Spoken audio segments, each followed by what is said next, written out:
So about 4 years ago, we came up to Garden City, Utah, which is a kind of a seasonal town. There are people who live here, of course, year round, but it goes from maybe 1,500 in the winter to probably 65, 70,000 in the summer.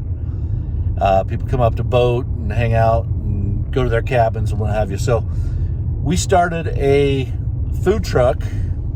What we did was we wanted to do a restaurant, and so we purchased the ground and the building, but the building needed a total gut job. So what we did is we bought the building, and while we were getting permitting and everything done, we came up and we put our food truck, our food trailer on the property, on the premises, and ran for the first season out of the food truck. And it was tough, man. We were so busy. It was hard to keep up just because so many people and storing food and what have you. It was difficult. So as you can see, in the wintertime, the town is quiet. It's cold, snowy. And so what we're doing is we've actually got the property on the market. We're looking to sell it. All right, so this is Aloha Family Grill. This was an empty shell. It used to be a gas station. We ended up coming in, gutting the place, tearing up the floor, putting in new plumbing, new electrical, insulating everything top to bottom. And so when we bought the place, we only planned for it to be a seasonal, summertime restaurant. And so we didn't put heat. No furnace. It's cool enough because we're in a high elevation area that we didn't put AC in either, because with the ceiling fans and with the windows open, you always get a cool breeze. Yeah, there are 1 or 2 or 3 days a year that you're sweating, especially if you're by the grill. But we never planned for that. Now that I'm here meeting a gentleman who may want to rent it, he lives here, and he may want to be open weekends. We may have to put a furnace in. But thank goodness, it shouldn't be a major task because there's plenty of room to install a furnace. And so I'll show you that. I'm going to go find the power. I think I have all the power off with the breaker, because our water heater is electric and we drained the water out of everything. Okay, I did leave kitchen and dining. So yes, a bed in the office. When you commute an hour and you're here from 6 a.m. till 10 some nights, our manager, partner manager, he would sleep in the office some nights. And that's some of the challenges that come with restaurant life and food truck life. So, I'm happy with how this turned out, and it's been a really nice place to work. One thing that I do like to point out is when we built and designed the building, just like your food truck, layout is so important. And we thought through it. My partner laid it out, I don't want to say 100 times, but it felt like 100 times on his computer. And even after all that, we changed things up and we reversed things and moved things. And so you got to do the best you can to think it through.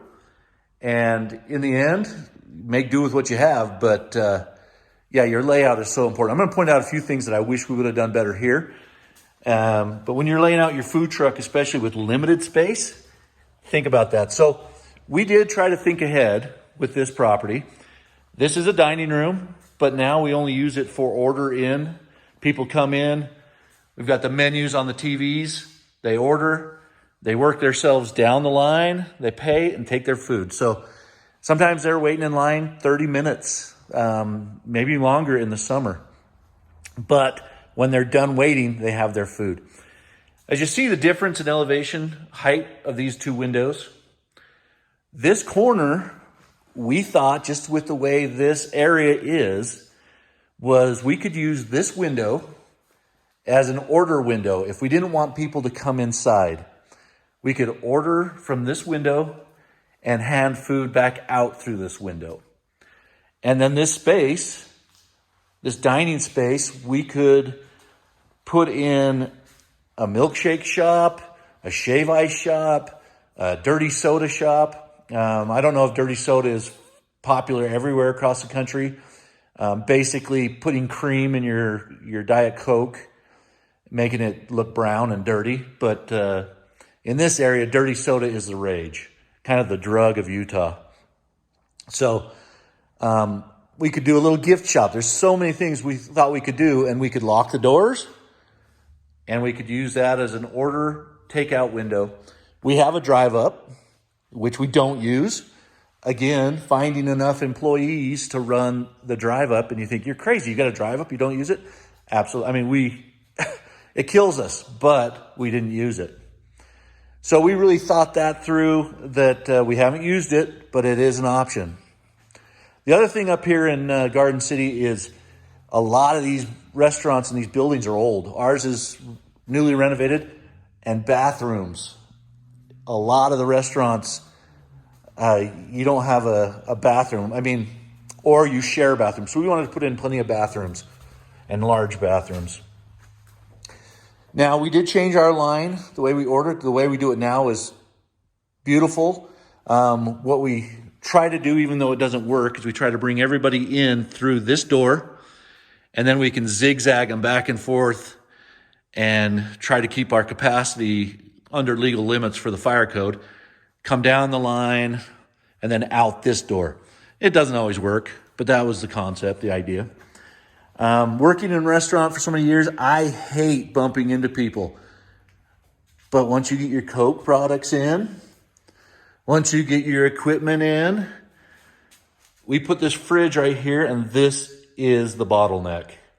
When you get a couple of big guys like me working at the grill, and they got to pass, you're carrying food and everything, this is our bottleneck area, and I hate it. I hate it. But we have to work through it. Hood space is another thing. Food truck, that's tough, man. You only have so much space. So your equipment and the equipment you choose to use is so important. You have to think of, what can I use or what do I need to use? For us, teriyaki chicken, flame grilled teriyaki chicken is a must. 48-inch grill. We have an 18-foot hood, 2 9-footers put together. Those were a beast to install. But as you see, we've got hood space here, about 2 feet. Hood space here, about 1 foot. And another 2 feet down here on the end that if needed, we could throw in a larger grill, an extra fryer. We got 3 fryers. We do okay. We got the double oven, the 48-inch grill, the 2 burner. We don't do a whole lot with the burners other than boil our water for our macaroni. So this layout has worked really well. Refrigeration is huge. You can see down there, we got a 3-door down at the far wall. We got a 2-door fridge. We've got a freezer here on the right. We've got a 1-door fridge, and we've got a 2-door fridge back here. This area, basically from here to here, is storage. Unused. We don't really use it. We don't use our drive-up window. Again, if we were planning that if we didn't want to do it, and this gentleman I'm meeting today, I believe is going to rent this space to a separate business, a milkshake business that strictly wants to do drinks and milkshakes. Plenty of room. They take their orders. We do have a drive-up window speaker. It kind of sucks, but they can improve it. Take orders, serve it strictly through the window for the milkshakes if they want.